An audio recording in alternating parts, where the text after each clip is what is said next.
المستحق للعبادة وحده،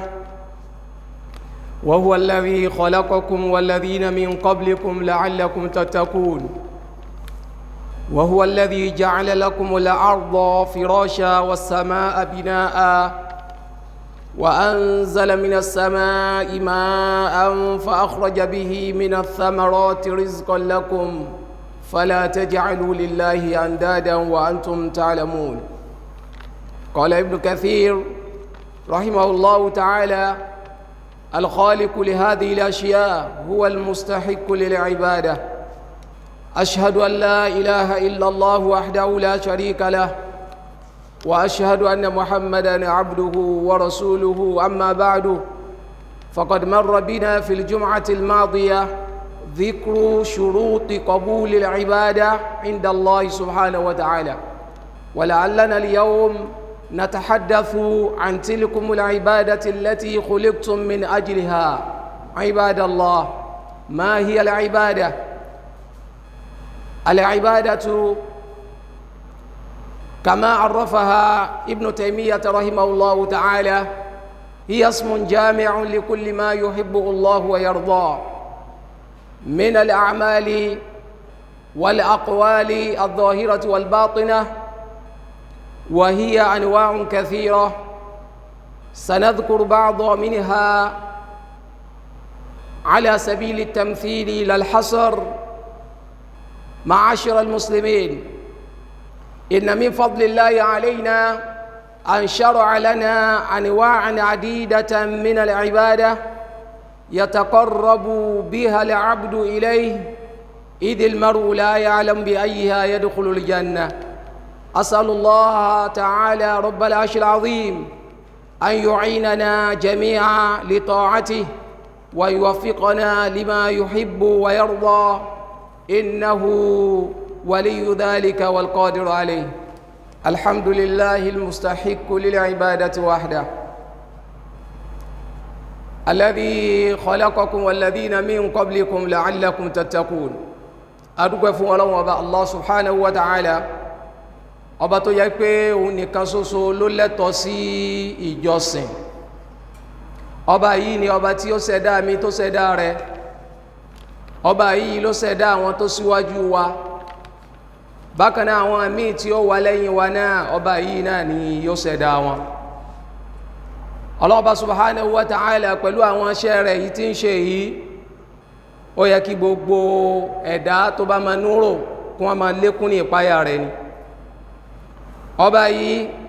òun náà lọ́ba tó yẹ pé ja'ala lakumul arda firasha,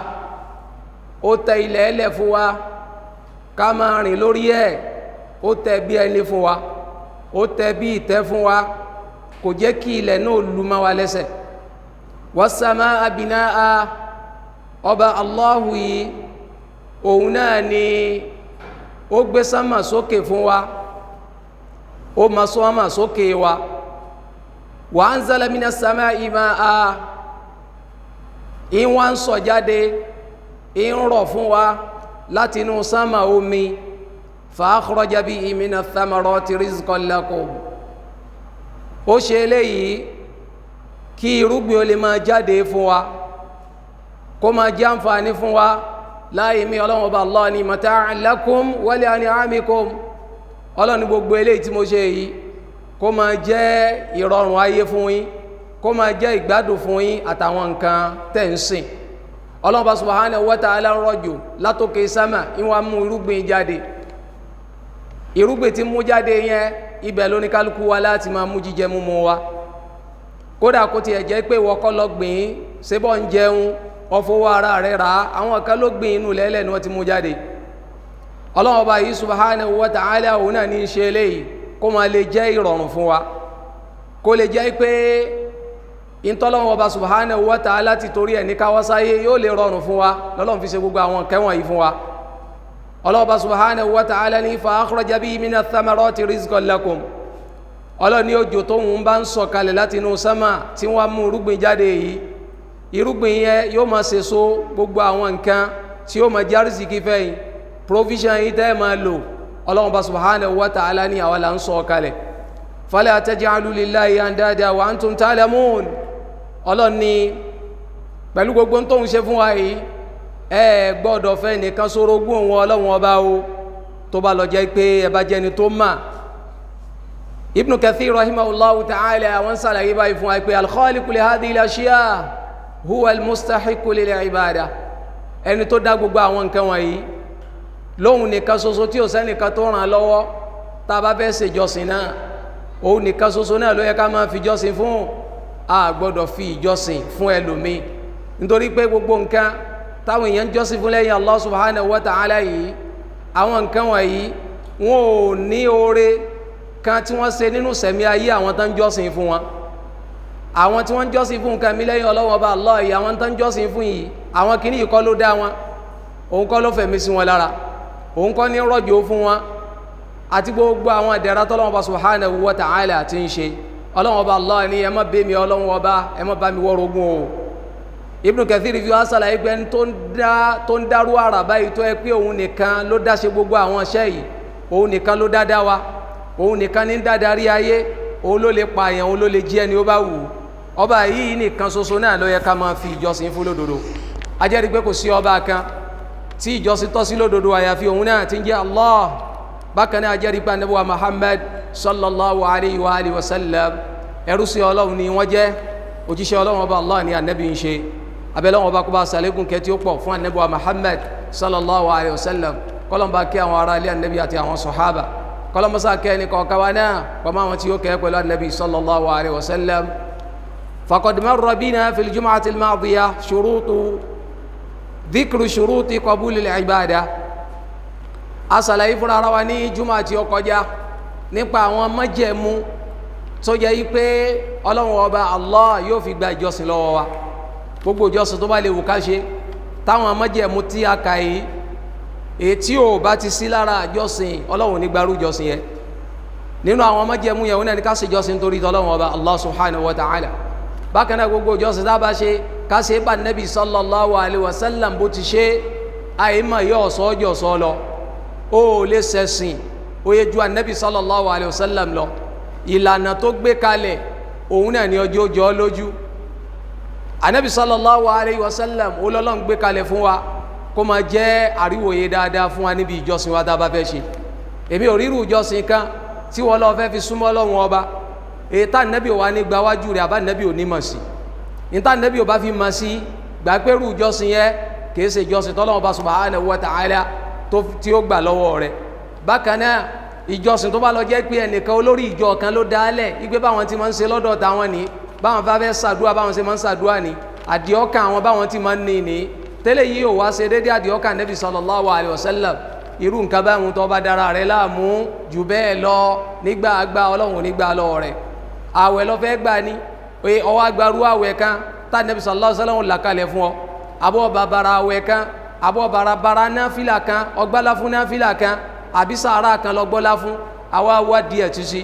àrípa Nabi sallallahu alaihi wasallam òṣèrú sàárà yẹn àbí Nabi sallallahu alaihi wasallam òṣèrú náfìlà yẹn àbó ṣerú sàárà yẹn àbó ṣerú ìjọsìn yẹn ọ̀nà tí wọ́n ń gbà ṣe yẹn ó yàtọ̀ sí ọ̀nà tá Nabi sallallahu alaihi wasallam gbà ṣe ìjọsìn. Nípa abá ìjàmá mùsùlùmí irú ìjọsìn báyìí Ọlọ́run Ọba Allah kò ní gbà ní ọwọ́ ọ̀yàn. Àwọn májẹ̀mú yìí lásàlàyé ní jùmọ̀ àti ó kọjá. Lónìí bí idhnillahi ta'ala a sàlàyé nípa ìjọsìn tọ́lọ́run Ọba subhanahu wa ta'ala tó wá ti torí ẹ̀dá ọwá sáyé gan-an.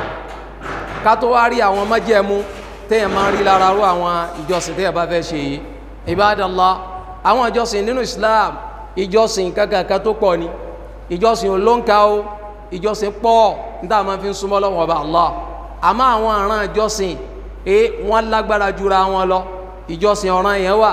àwọn ìjọsìn míì wà tí èsì ọ̀ranyàn. Nípa báyìí Ibn Taymiyyah rahimahullahu ta'ala wọ́n ń sàlàyé fún wa inú àwọn àfáà tí wọ́n fún wa ní definition nípa ọ̀rọ̀ ìjọsìn kí ni wọ́n ń pè ní ìjọsìn ní Ibn Taymiyyah wà oríṣiríṣi àwọn àfáà náà ní ó fún wa ní definition o àmọ́ definition ti Ibn Taymiyyah rahimahullahu ta'ala Ọlọ́run fa àlùbáríkà sí púpọ̀. Nípa báyìí jàmá mùsùlùmí wọ́n sàlàyé báyìí fún wa pé ìtànpè níjọsìn hiya ismun jami'un li kulli ma yuhibbu Allah wa yarda. Gbogbo nǹkan tọ́lọ́run bá ti yọ́nú sí oye àbí tọ́lọ́run Ọba Allah tó bá nífẹ̀ẹ́ irú iṣẹ́ yẹn náà ń pè níjọsìn. bó láti wá mọ iṣẹ́ tọ́lọ́run ọba Allah yọ́nú sí bó láti mọ iṣẹ́ tí ọlọ́run ọba Allah nífẹ̀ẹ́ ibi tá ti mọ̀ òun náà ni pé ká darí ara wa lọ sínú al-Qur'ani àbí sunna Nabi sallallahu alaihi wasallam ní tá bá ti pè níjọsìn fún wa níbẹ̀ òun náà ni ká máa fi jọ́sìn fọlọ́run ọba Allah torí ẹlòmíì náà lè wò pé iṣẹ́ tí mò ń ṣe yìí oye ọlọ́run náà nífẹ̀ẹ́ sí a wá béèrè lọ́wọ́ rẹ̀ pé ta ló gba wájú rẹ̀ lórí ẹ̀ ta ló ṣerú ìjọsìn yẹn before tiẹ̀ nítorí pé ẹ̀sìn Islam ẹ̀sìn tó ti ní ìgbékalẹ̀ ni nípa abá ìjàmá báwọn tó síwájú wa bí wọ́n ti ń ṣiṣẹ́ ìjọsìn òun náà ni àwa náà láàmọ́ ṣe pé kíni láàmọ́ ṣe iṣẹ́ ìjọsìn wa Ibn Taymiyyah rahimahullahu ta'ala ó ń ṣàlàyé fún wa ipe ń tán pè níjọsìn yìí nǹkan kankan tó kẹnu ni o gbogbo ntọ́lọ́wọ́ ọba Allah ọba ti yọ́nú sí tó bá nífẹ̀ẹ́ oye òun náà ń pè níjọsìn ìjọsìn yẹn wá lè jẹ́ eléyìí tó hàn ó sì lè jẹ́ eléyìí tó pamọ́ ìjọsìn yẹn lè jẹ́ ọ̀rọ̀ bákan náà ìjọsìn lè jẹ́ iṣẹ́ ṣíṣe inú ìjọsìn ó ní ká ṣe subhanallah oye inú àwọn iṣẹ́ ìjọsìn tá a máa ń ṣe pẹ̀lú ká sọ̀rọ̀ ni ọ̀rọ̀ la máa ń fi ṣe léyìí ibi tó ti yẹ kó ṣe subhanallah àbọ̀ ọ̀ràn tí Ọlọ́run ọba Allah subhanahu wa ta'ala ọwọ́ adákẹ́ ọ̀sọ̀rọ̀ ń bẹ̀ á ní ìjọsìn kọ́ ló ń ṣe ìjọsìn ọ̀rọ̀ ó sọ̀rọ̀ jáde ni ìjọsìn iṣẹ́ bíi ká kírun ká gbààwẹ̀ ká yọ zaka gbogbo orú àwọn nǹkan wọ̀nyí inú àwọn ìjọsìn ni ìjọsìn iṣẹ́ ni kódà àwọn ìjọsìn míì wà tó jẹ́ pé ìjọsìn ara ni inú ẹ̀ nìrun kíkí inú ẹ̀ làwẹ̀ gbígbà inú ẹ̀ ní hajj àwọn ìjọsìn míì wà tó jẹ́ ìjọsìn owó inú ẹ̀ ní ká lọ sí hajj iṣẹ́ hajj ó kó bí àwọn ìjọsìn bíi méjì ó kó sínú ó kó ìjọsìn ti ara ó kó sínú ó sì kó ìjọsìn owó sínú inú àwọn ìjọsìn owó náà ní zaka yíyọ ká ṣe sàárà so nípa báyìí gbogbo àwọn nǹkan wọ̀nyí oye ìran ìjọsìn ni ìtọ́ fi wá mọ̀ pọ́lọ́wọ́ bá Allah yọ́nú sí oye òun náà ni pé kọ́ ṣe bá nẹ́bì sallallahu alaihi wasallam ṣe tọ́ ọba ti ṣe ń torí tọ́lọ́wọ́ ọba Allah oye ọ wá ṣe bá nẹ́bì ṣe sallallahu alaihi wasallam wọ́n ní iṣẹ́ ìjọsìn tá ń sọ yìí ma'ashiral muslimin nínú àánú Ọlọ́hun Ọba subhanahu wa ta'ala lórí wa min fadlillahi alayna an shara'a lana anwa'an adida min al-ibada nínú àánú Ọlọ́hun lórí wa òun náà ni pé Ọlọ́hun Ọba Allah ó gbé ìjọsìn tó pọ̀ ó gbé kalẹ̀ fún wa nínú Islam ọ̀pọ̀lọpọ̀ ẹlòmíì lónìí tẹ́ bá pè é pé ìjọsìn mélòó ló wà nínú Islam ó lè máa dákọ̀ orígun ẹ̀sìn Islam márùn orí ká kírun ká gbààwẹ̀ ká yọ zaka ká lọ sí hajj ká nígbàgbọ́ s'Ọlọ́hun Ọba Allah á ní ìjọsìn pọ̀ jù bẹ́ẹ̀ lọ oye ìjọsìn pọ̀ jù bẹ́ẹ̀ lọ ìjọsìn yìí wọ́n ní nínú àánú Ọlọ́hun Ọba Allah lórí wa òun náà ni pé Ọlọ́run jí ó pọ̀ kí ló dé t'Ọlọ́hun Ọba Allah fi jí ó pọ̀ òun náà ni pé yataqarrabu biha al-abdu ila Allah subhanahu wa ta'ala èmi àti ẹ a máa fi eléyìí tó bá ti rọ̀ wá lọ́rùn ń bẹ́ẹ̀ a máa fi súnmọ́ lọ àwọn ìjọsìn kan wà o oye ọ̀ranyàn lọ́lọ́run ṣe o ó gbọ́dọ̀ sọ pé kò rọ̀ ọ́ lọ́rùn ó ṣe bó bá ṣe lágbára mọ́ ni irú ká kírun nísìn kéèyàn nírun rọ̀ ń lọ́rùn irun gbọ́dọ̀ rọ̀ ọ́ lọ́rùn o oye ọ̀ranyàn ni kírun rọ̀ ọ́ lọ́rùn o bó o bá lè kí lórí ìdúró ó kí lórí ìjókòó ni kódà káàárẹ̀ máa sí ọ kírun ó gbọ́dọ̀ sọ pé ìrun rọ̀ ọ́ lọ́rùn torí àwọn ìjọsìn tọ́lọ́run lábọ̀ wá lọ́rùn tó ní a máa ṣe lọ́ranyàn àwọn àfáà ní ipá wa ká lọ́lọ́run fi ní a máa ṣe lọ́ranyàn ló fi ṣe ní iṣẹ́ ọ̀ranyàn fún wa àwọn eléyìí tó bá mọ̀ pé ipá wa ò lè ká Ọlọ́run bá lọ́wọ́ agbé mọ́jẹ̀mú sí gbé tẹ́ ẹ bá lágbára ẹ woro hajj nísìn hajj lé lọ Ọlọ́run ní kẹ́ẹ̀mà walillahi ala nnasi hajjul bayti liman istata'a ilayhi sabila Ọlọ́run bá lọ́wọ́ ni ẹ máa lọ sí hajj ẹni tó bá lágbára ni hajj jẹ́ ọ̀ranyàn fún o ẹ wo zaka yíyọ bẹ́ẹ̀ bá dọ́dọ̀ Ọlọ́run Ọba Allah tí ò mú zaka dọ́dọ̀ Ọlọ́run kò sí lówó tálíkà ni kò lówó ó wá wò òun náà kó yọ zaka but kò sówó ó dọ́dọ̀ Ọlọ́run Ọba Allah kò lọ hajj Ọlọ́run Ọba Allah ò ní gbámú lórí eléyìí o torí pé Ọlọ́run Ọba Allah mọ̀ pé kò ní agbára lórí ẹ̀rí so nípa abẹ́ ìjàmá gbogbo iṣẹ́ tó bá ti rí tọ́lọ́run bá ti pè lọ́ranyàn Ọlọ́run mọ̀ pé pààrẹ lè ká ló fi pè lọ́ranyàn o ó lè díbọ́ fún Ọlọ́run Ọba kó wá sọ pé kò rọ̀ mí lọ́rùn ni o kìí ṣe excuse o ìwọ tó bá lè kírun lórí ìdúró ó kírun lórí ìjókòó ni o kódà kó rè ọ́ àwọn tọ́lọ̀ ń bù nírun ọ̀hún náà ni àwọn tọ́lọ̀ ń bá gbọ́ ọpọlọ lórí wọn kọ́lọ̀ mọ́ gba ọpọlọ lórí ẹnì kọ̀ọ̀kan wa ẹni ó bá ti ya wèrè oyé Ọlọ́run ràn nírun sọlọ́ fi jẹ́ pé nínú àwọn ìròrí tó wọ́nlẹ̀ Yorùbá kárí wèrè ká máa pè ní wòlíì Ọlọ́run ìròrí tó kù díẹ̀ káàtó ni ẹni tó rí rẹ̀ pé ní yóò jẹ́ wòlíì Ọlọ́run nítorí pé ẹni tó rí rẹ̀ pé ní yóò jọ́sìn fọ́lọ́run Ọba Allah bí bá ṣe wọ́n ń jọ́sìn fọ́lọ́run Ọba sí ní ó mọ̀ nípò lọ́dọ̀ Ọlọ́run Ọba Allah sí so nípa abá ìjàmáà ìjọsìn wọn nínú àánú Ọlọ́run Ọba Allah lórí wa ni pé Ọlọ́run gbé kalẹ̀ ní nǹkan tó pọ̀ idhil mar'u la ya'lam bi ayyi yadkhulul janna wọ́n nítorí pé ìjọsìn yìí nítorí ó pọ̀ òun náà ni pé ẹnìkan nù wa ò mọ eléyìí tí ó fi rálì Janna Ọlọ́run bá lọ́wọ́ oye àmọ́ wa múra tọ́ba ṣe eléyìí ọ̀tún sómi tọ́ba ṣe eléyìí ọ̀tún ṣe eléyìí oníjó sú ọ ìjọsìn yẹn yàn o oye wa'budu rabbaka hatta ya'tiyakal yaqin ntọ́lọ̀ sọ nìyẹn ọ máa sin Ọlọ́run ọba rẹ tí kú ó fi dé ni o kéèrè yẹn o níbi ọ̀rọ̀ ìjọsìn o oye bí àlàáfíà ò bá gbé ó wàá ṣe bó bá ṣe lágbára ma ẹ wo àwẹ̀ gbígbà níṣẹ́ ọ̀ràn yẹn ni àmọ́ Ọlọ́run ọba Allah ni ẹni ó bá wà lórí àárẹ̀ Ọlọ́run ọba Allah lóhun fún un ní kíni ó fún yín ọ̀dà kó fà wẹ̀ ẹlẹ́ yóò padà má gba àwẹ̀ yẹn padà ẹ tó bá yẹ pé àárẹ̀ tiẹ̀ kò lè lọ mọ́ irú ẹni yìí yóò mọ fáwọn èèyàn ló ń jẹ́jẹ́ ẹni ó wà rìn àjò ńkọ́ Ọlọ́run ọba Allah ni oye ìgbàláyé ń bẹ kó fà wẹ̀ ẹlẹ́ ẹ wo àánú Ọlọ́run ọba Allah lórí wa sọ nípa báyìí wọ́n ní àánú Ọlọ́run ọba ni ló fi jẹ́ kí ìjọsìn ó pọ̀ nítorí pé èmi àti ẹ á lè máa ṣe alápáǹtètè ká máa wo èwo ni yóò mú wa wọ inú àlìjẹ́nà so àní máa fojú dìjọsìn kan tọ́ba rẹ́gbẹ́ rẹ ti ń gbààwẹ̀ kọ́ máa gbẹ sáwẹ̀ láfi wà àlìjẹ́nà ni àmọ́ fojú dáwẹ̀ ìwọ náà gbààwẹ̀ o nítorí pé àṣẹbẹ́ mi ti ń ṣe náfìlà lóru rárá o oye máa gbààwẹ̀ náà lọ́sàn-án àwọn ẹni rẹ wọ́n ń gbààwẹ̀ lọ́sàn-án wọ́n sì ń ṣe kí ni wọ́n ń ṣe náfìlà lóru ó wàá tún nítorí pé o ti ń gbààwẹ̀ lọ́sàn-án o ń ṣe náfìlà lóru kó wá fi rántí Ọlọ́run lẹ̀ kó o tún lò ní ṣe subhanallah o ní alhamdulillah o ní rántí Ọlọ́run gbogbo àwọn ìjọsìn yìí tó bá tó wá tún ṣe o nítorí ẹ̀ kó má ṣe sọ́dákọ̀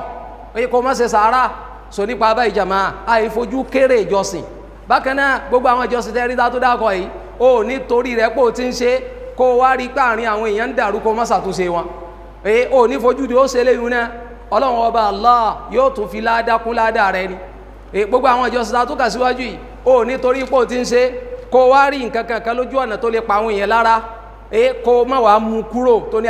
ṣebí mi ti níṣẹ́ rẹ̀ wájú Ọlọ́run lára o tó bá rí nǹkan tó lè pa àwọn èèyàn lára anabi sallallahu alayhi wa sallam ni imatatul adhani tariqi sadaqa kéèyàn ó rí nǹkan tó lè ń di àwọn èèyàn tó lè fara ní àwọn èèyàn kó wá mú kó lójú ọ̀nà wọn lọ sí sàárà ni ibadallah abẹ́lẹ́wọ̀n bá subhanahu wa ta'ala kó fi jọ́sìn rẹ̀ kó fi rọ̀ wá lọ́rùn jù báyìí lọ ayyuhan nas i'lamu anna min a'zami أن أعظم ما أمر الله به سبحانه وتعالى إفراده بالعبادة ṣé wá rí èyí tó ga jù nínú ìjọsìn tọ́lọ́run ọba Allah tó láàbọ̀ wá lọ́rùn tó pè lọ́rùn èèyàn òun náà ní ká mọ jọ́sìn fóun nìkan ṣoṣo ìjọsìn tó bá yẹ kó fún Ọlọ́run ọba Allah má fẹ́ lómi o oyé nípa báyìí á padà máa ka àwọn ìran ìjọsìn yẹn tó yẹ pé tá a bá fẹ́ ṣe é ó gbọ́dọ̀ dájú rẹ̀ kọ́ ẹlòmíì tó bá ti dájú rẹ̀ kọ́ ẹlòmíì ó yẹ ṣe mùsùlùmí má kó o máa kírun Ọlọ́run nígbàrún lọ́wọ́ rẹ̀ kó o máa gba àwẹ̀ Ọlọ́run kò ní gba àwẹ̀ yẹn kò ní gba lọ́wọ́ rẹ̀ èyí tó ga jù nínú iṣẹ́ ìjọsìn tọ́lọ̀ ń pa wá láṣẹ rẹ̀ òní ká máa jọ́sìn fún òun nìkan ṣoṣo wa a'dhamu ma naha Allahu anhu ashirk èyí tí yóò burú jù nínú ẹ̀ṣẹ̀ tọ́lọ̀ wọn bá Allah ni ẹ má débẹ̀ o òun náà ni ṣíríkù kí ni ṣíríkù yẹn òun náà ni da'watu ghayrillahi ma'ahu kó o máa pe Ọlọ́run ọba Allah kó tún máa pe ẹlòmíì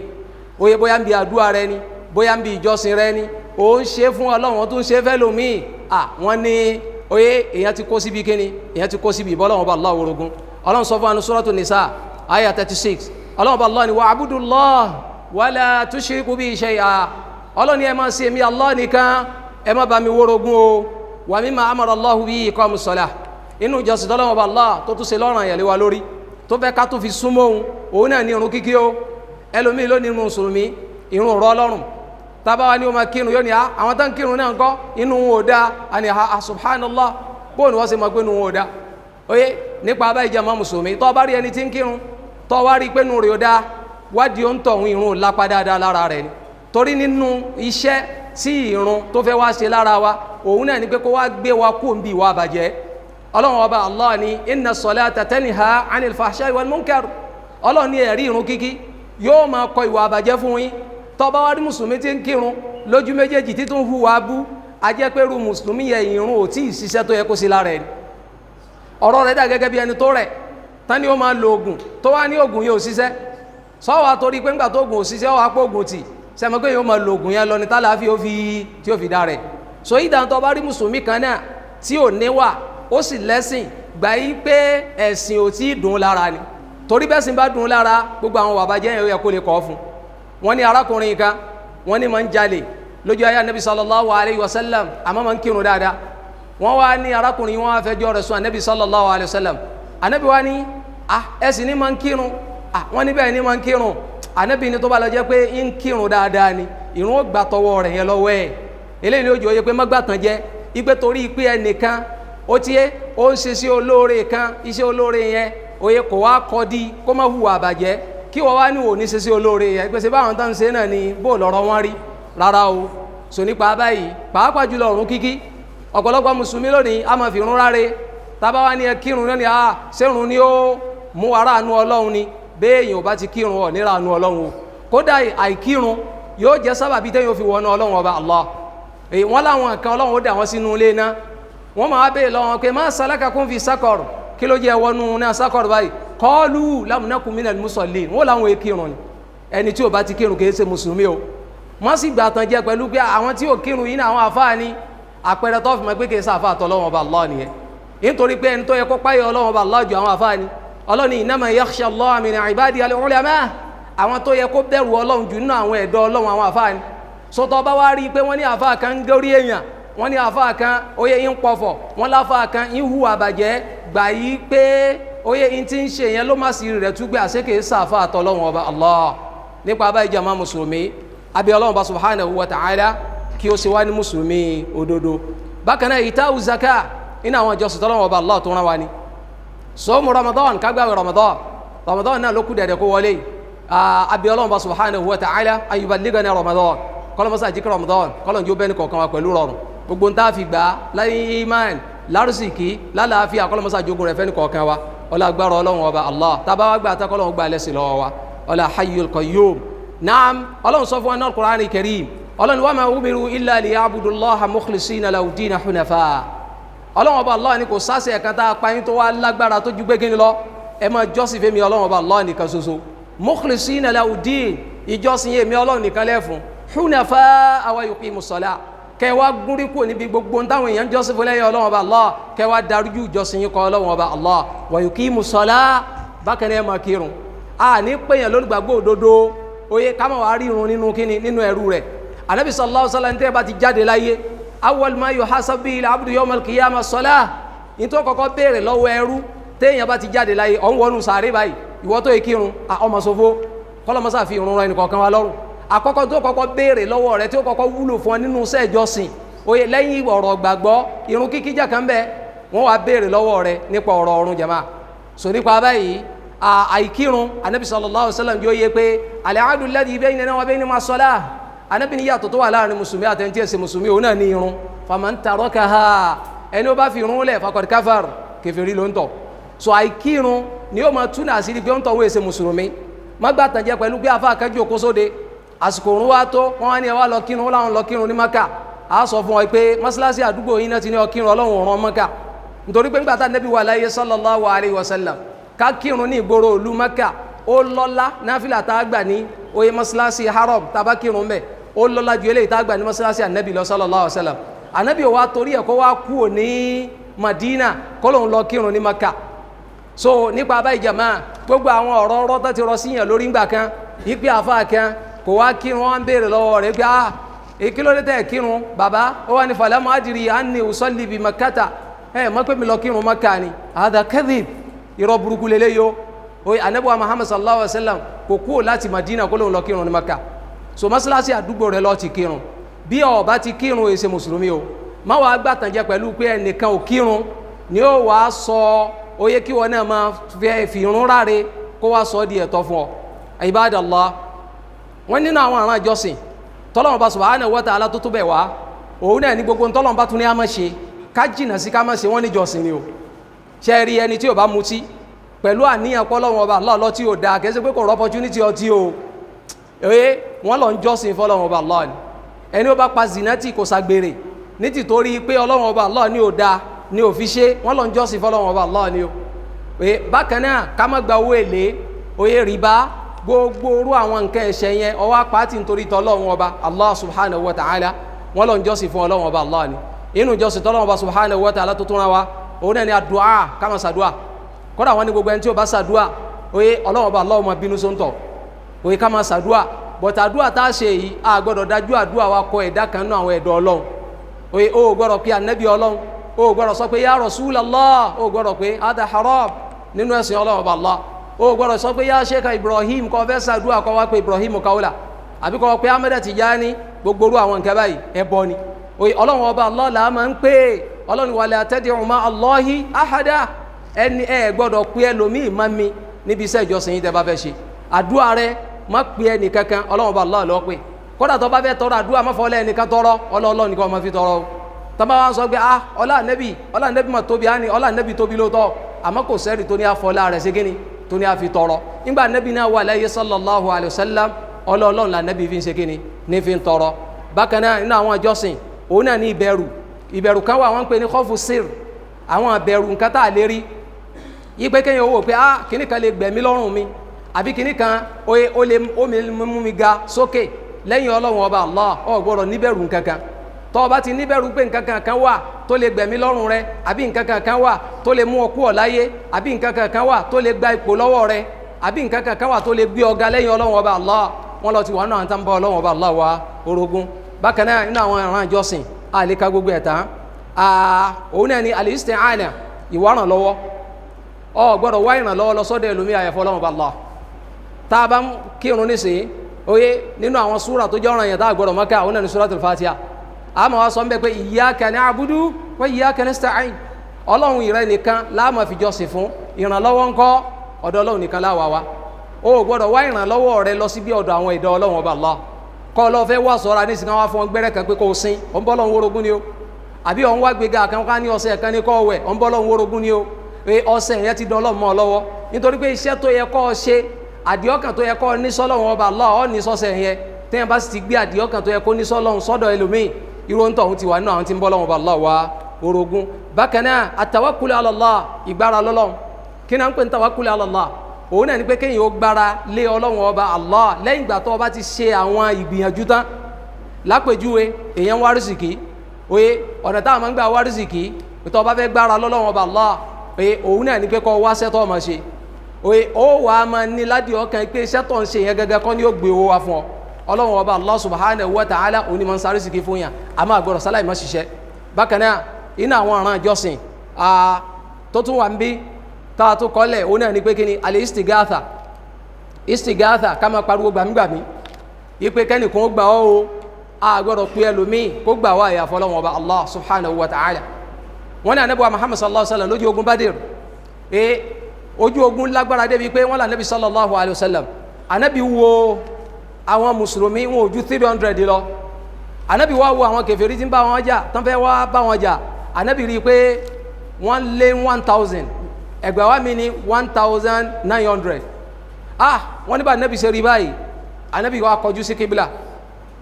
ibi tẹ́rù bá Ànábì sallallahu alaihi wasallam dé. Ànábì wọ́n sọ fọ́lọ́wọ́n ọba pé ìrí Ọlọ́run ọba anjizli ma wa'atani, ìrí Ọlọ́run tó ṣe ládéhùn fún mi pé ọ mú mi borí, Ọlọ́run masánù mi, àdéhùn rẹ múṣẹ lórí mi. Wọ́n lá Ànábì sallallahu alaihi wasallam wọ́n wá gbé ọwọ́ sókè, oye wọ́n ń bí Ọlọ́run ọba. Ànábì ní àwa mùsùlùmí tá wà lójú ogun yìí tipa bá fi ká wa, àwọn èèyàn ò ní rí ọ̀sìn mọ́ lórílẹ̀, Ọlọ́run ṣàánú wa. Oye wọ́n ní Ọlọ́run bá subhanahu wa ta'ala wá sọ àyà kalẹ̀ yí pé id tastaghithuna rabbakum fastajaba lakum. Wọ́n ní Ànábì ń bẹ Ọlọ́run bá Allah débi pé aṣọ wọn ìran aṣọ méjì ló gbajúmọ̀ lọ́dọ̀ àwọn Lárúbáwá gbà yẹn, òun náà ní kan ró ìró izar àti rìdá ilé ìta máa ń dà búra. Oye wọ́n là Ànábì sallallahu alaihi wasallam rìdá wọn abọ́lẹ̀,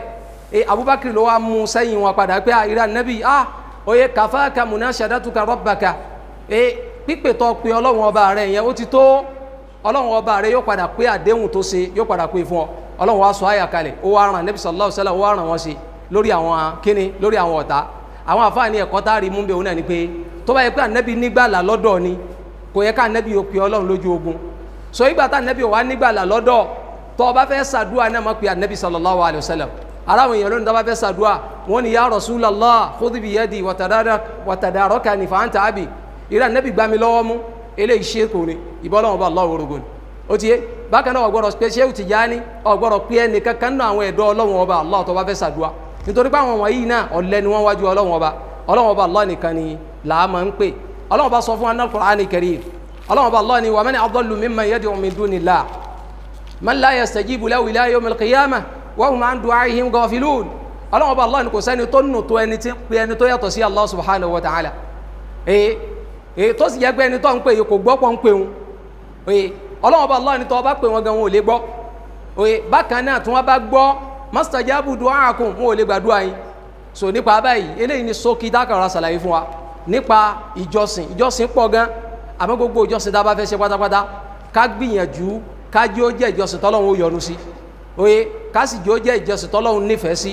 ibi tá a ti wá mọ̀ pọ́lọ́run nífẹ̀ẹ́ sí ìjọsìn wa òun náà ni pé ká darí lọ́dún kíní alukur'an àti nusunna nabi wa muhammad sallallahu alayhi wa sallam eléyìí ni ó jẹ́ àmọ́ ìjọsìn tọ́lọ́run ọba allah tó nífẹ̀ẹ́ sí àbí ọlọ́run ọba subhanahu wa ta'ala kọ́lọ́n mọ́sá fi ìjọsìn rẹ̀ kọ́lọ́n fi rọ ẹnì kọ̀ọ̀kan wa lọ́rùn allahumma rzuqna hubbaka wa hubba ma yuhibbuka wal amala alladhi yuqarribuna ila hubbika allahumma ati nufusana taqwaha wa zakki anta khayru man zakkaha anta waliyuha wa mawlaha ربنا آتنا في الدنيا حسنة وفي الآخرة حسنة وقنا عذاب النار اللهم أعز الإسلام والمسلمين وأذل الشرك والمشركين ودمر أعداءك أعداء الدين سبحانك اللهم وبحمدك أشهد أن لا إله إلا أنت أستغفرك وأتوب إليك أقم الصلاة